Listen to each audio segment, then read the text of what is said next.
Você já saiu de um relacionamento que quando tudo acabou, você ficou com aquela sensação estranha de vazio, mas não um vazio do relacionamento, mas um vazio de você mesma?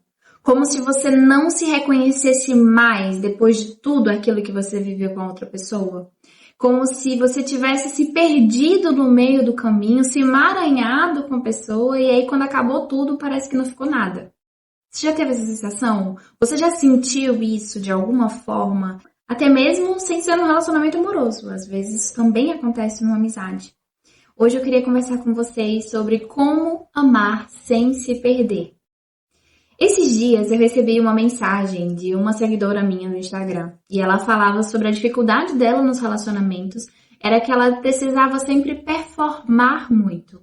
E isso era um grande desgaste, porque dificilmente ela conseguia se vulnerabilizar nos relacionamentos, ou seja, falar o que ela realmente sentia, ou o que ela pensava, ou o que intimamente era desafiador para ela dentro daquela relação, ou então em outros contextos. E ela falava com muito pesar do quanto muitas vezes esse padrão, essa forma de se relacionar, de estar constantemente performando, afastou ela de possíveis relacionamentos muito bons, muito saudáveis.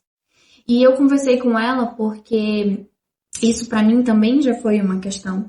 Eu já vivi coisas parecidas, já atendi mulheres na clínica, porque às vezes a gente se adapta, se ajusta, evita conflitos, cede demais, tenta ser compreensiva demais dentro de um relacionamento e acaba se perdendo. E aí a gente acaba construindo uma coisa que a gente até pode confundir com amor, mas que na verdade tem mais cara de dependência emocional. Vamos lá falar sobre isso? A primeira coisa que eu quero que você pense é: você está se perdendo no relacionamento? Ou você se perdeu nos seus antigos relacionamentos? Você, de alguma forma, mudou o seu jeito de se vestir, de se expressar, de pensar por causa de um relacionamento? Mudou os seus gostos, gosto musical? Começou a filtrar quem você era? Começou a filtrar demais as suas percepções, as suas opiniões? Você começou a medir as suas reações para não parecer emocionada demais, sensível demais? Ou então você começou a evitar certas coisas que antes para você eram muito legais, muito do seu jeitinho, mas você começou a evitar, porque talvez isso não fosse bem visto pelo seu parceiro, pela sua parceira? Se você disse sim para pelo menos uma dessas perguntas, é muito provável que você já tenha se moldado e muitas vezes até se abandonado para caber dentro do mundo do outro, para ser aceita, para ser validada, para ser amada. Muitas de nós crescemos aprendendo que para ser amadas nós precisamos performar. A gente cresceu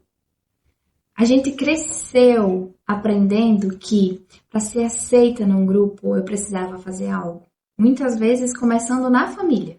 Então eu precisava ser aquela menina esforçada, tirar sempre boas notas, ser cuidadora e compreensível com os meus irmãos, ser uma irmã exemplar, ser uma prima exemplar, ser alguém que está sempre fazendo, performando, sendo perfeitinha, sendo boazinha demais, porque assim eu ia ser amada. Você precisava ser aquela menininha perfeitinha para que você pudesse então receber amor, afeto, carinho e tudo o que mais pudesse ali suprir as necessidades que são naturais de uma criança, né? De segurança, de amor, de compreensão.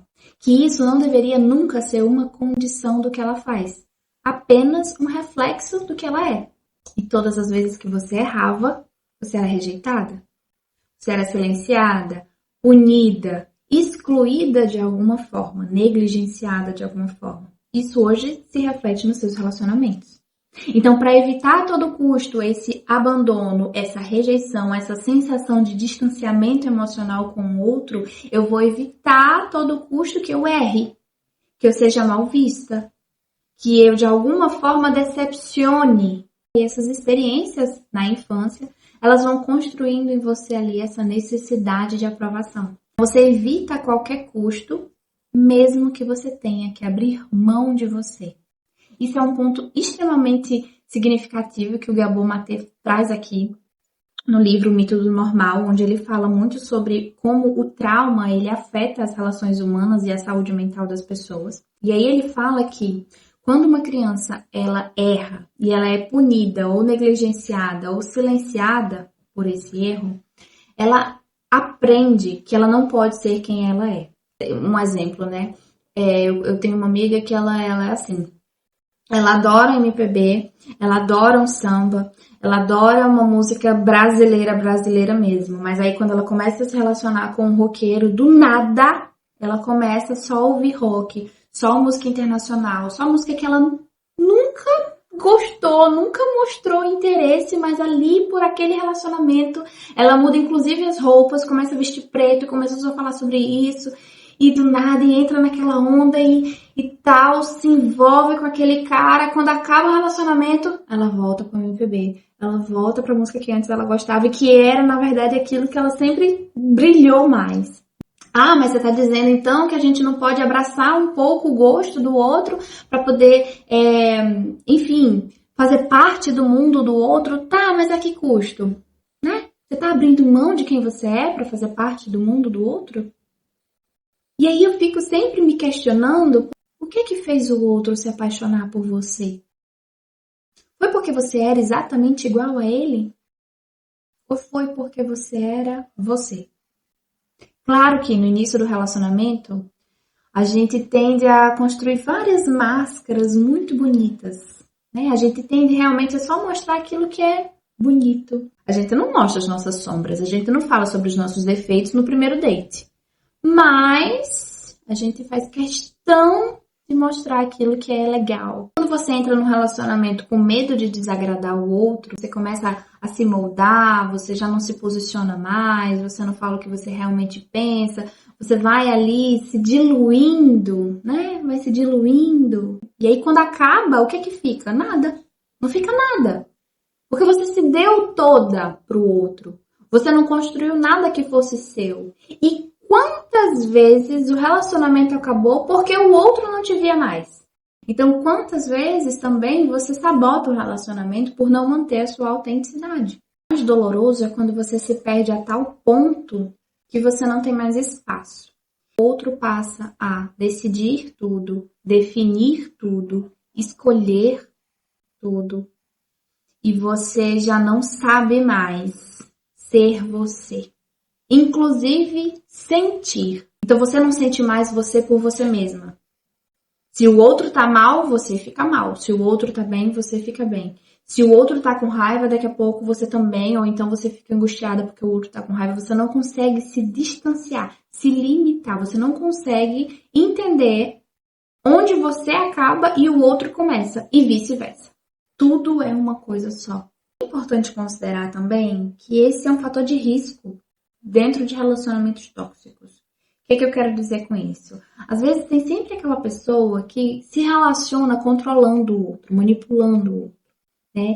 E aí, quando elas se relacionam com pessoas que já têm uma dificuldade de manter ali uma autenticidade, manter uma individualidade para não perder o relacionamento, isso é como se fosse o case perfeito para um relacionamento tóxico e abusivo, né? Por quê? Porque aquela pessoa manipuladora, muitas vezes narcisista, ela se beneficia demais com aquela outra pessoa que já tem uma dificuldade, já tem uma tendência a ter uma dependência emocional.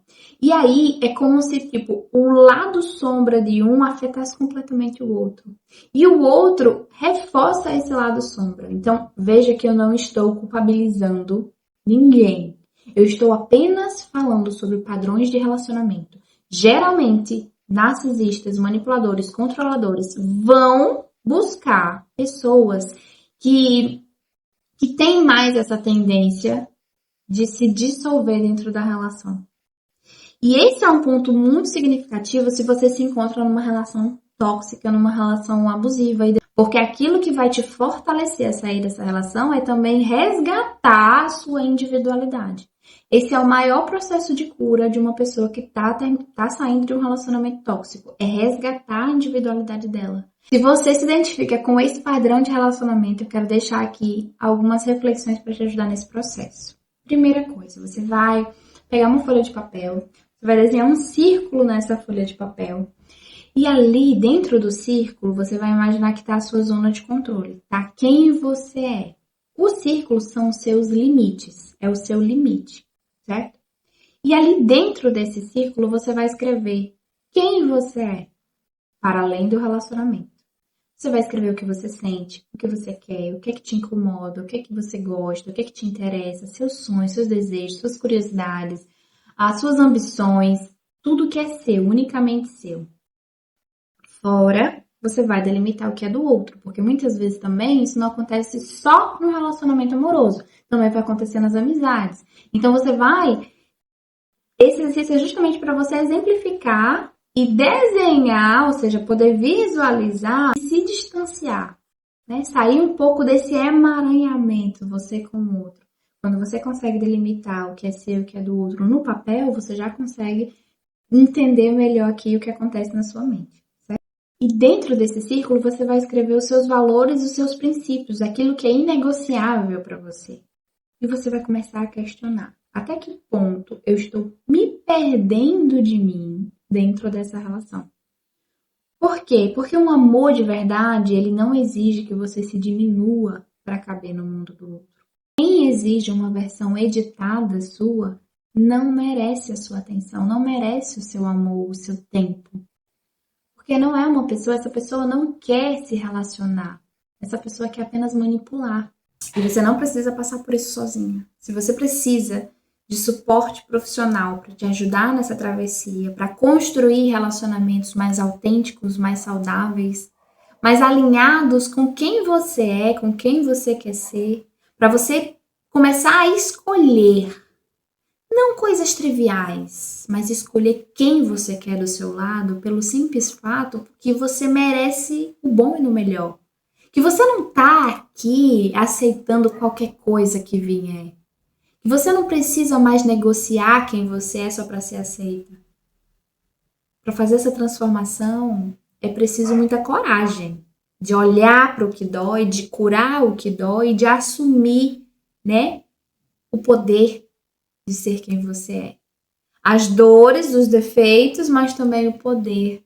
E se você precisa de suporte, eu estou disponível. Entre em contato pelo link da descrição. Mas antes de tudo, eu quero saber o que você achou desse vídeo. Quero saber se esse vídeo te ajudou de alguma forma, te trouxe reflexões, ou então me conta um pouco da sua história para eu entender melhor como eu posso te ajudar através aqui desse canal.